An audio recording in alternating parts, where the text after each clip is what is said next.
નમસ્કાર મિત્રો, આજે આપણે પાલનપુર તાલીમ કેન્દ્ર આઈટીઆઈની અંદરથી પ્રોફેસરો અહીંયા વધારે છે. આપણે વાલીશ્રી કીર્તિબેનના ખેતરની મુલાકાત આવી છે, ઓર્ગેનિક ખેતીની.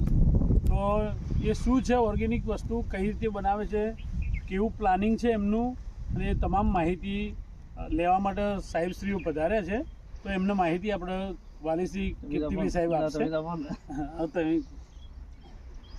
સાહેબ નમસ્કાર. તમે આ છો જોમફળ જોવા. અમારા પ્રાકૃતિક ખેતી.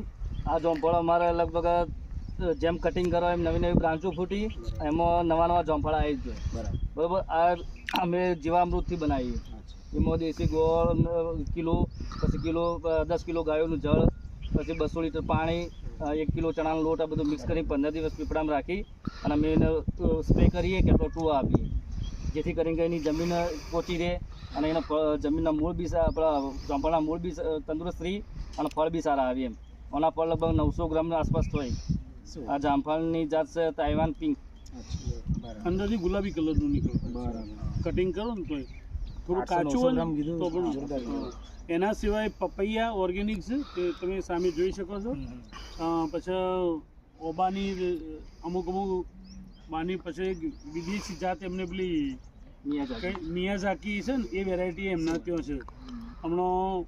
પછી ઓર્ગેનિક મૂળા અને તરબૂચની ખેતી હાલ કરેલી જ છે. એ ઉનાળામાં લગભગ આવી જશે તરબૂચ. વિશેષમાં ત્યાં દ્રાક્ષ, લીચી, એવા સફેદ કલરના જાંબુ, કાજુ, એ બધા ઘણા બધા વૃક્ષો એમને વાવેતર કરેલું છે અને સારું એવું કમાઈ લે છે. બરાબર. Thank you.